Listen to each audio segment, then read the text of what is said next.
Hi everyone, it's Mrs. Summer here to talk about Lesson 402, Law of Conservation of Energy. In this lesson, students will be able to interpret graphs representing energy changes during chemical reactions, determine if a reaction is endothermic or exothermic.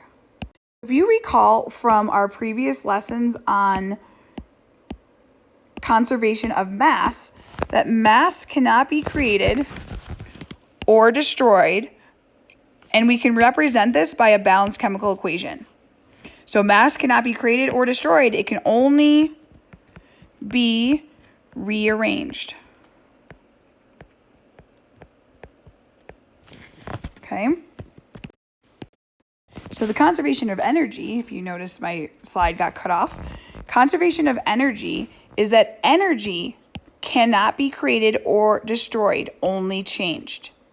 Cannot be created or destroyed, only changed. So in this example, the energy of the reactants and the products increase, while the energy of the surrounding decreases. In every case, however, the total energy does not change. So if we look here, our surroundings before the reaction and our system. The system amount of energy is low and the surrounding energy is high.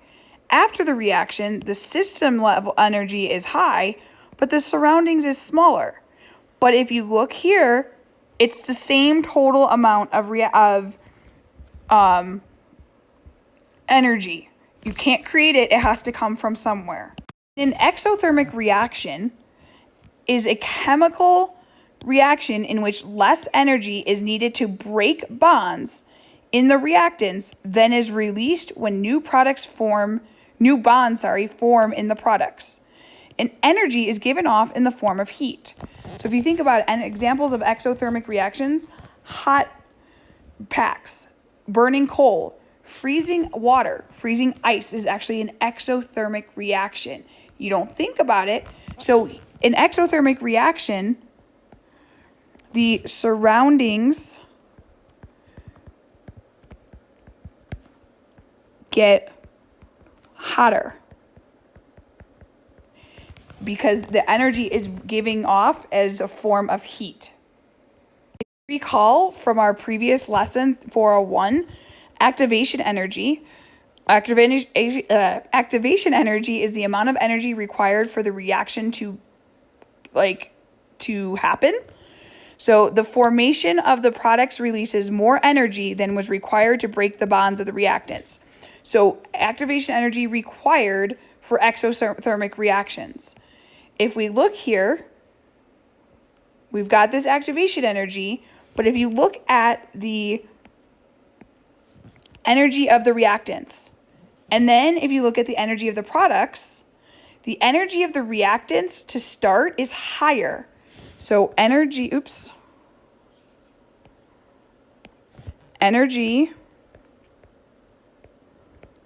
of reactants higher than the products.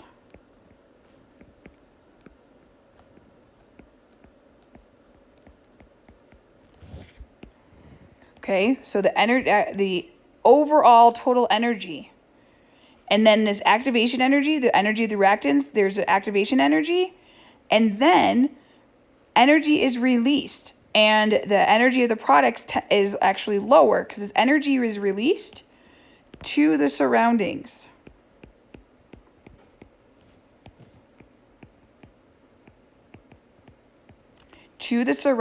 Usually in the form of heat.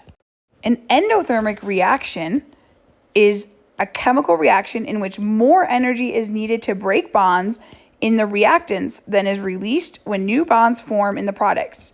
So write these definitions down. Make sure you are writing these definitions down in your notebook. Also, energy is absorbed and the reaction feels cold. So some examples of an endothermic reaction: dissolving salt in water. Water is evaporation. Cooking an egg. Now, if you think about it, cooking an egg, you think, oh, well, the eggs get hot. Well, the eggs get hot because it's taking in the heat from the frying pan. So it needs that heat in from the frying pan to break those bonds to fry that egg. It's not giving off heat, it's taking heat in from the frying pan. So it's taking heat in from the surroundings in order to cook, which is an endothermic reaction. Baking bread is the same thing. It's taking heat from your oven or your bread baking thing, and it's taking that energy and causing the reaction to occur. The reaction wouldn't happen if there was no heat applied. So it took the energy from the surroundings in order to cook. With regards to activation energy required for an endothermic reaction, the formation of the products stores more energy than was required to break the bonds of the reactants. So the example is cooking an egg. So if we look over here on the endothermic reaction graph, the energy of our reactants is low, and then the overall energy of our product is higher than the starting energy of the reactants. The energy of the reactants, it needed this activation energy to proceed to reaction, and this energy difference between the reactants and the products is the energy that is absorbed by the product.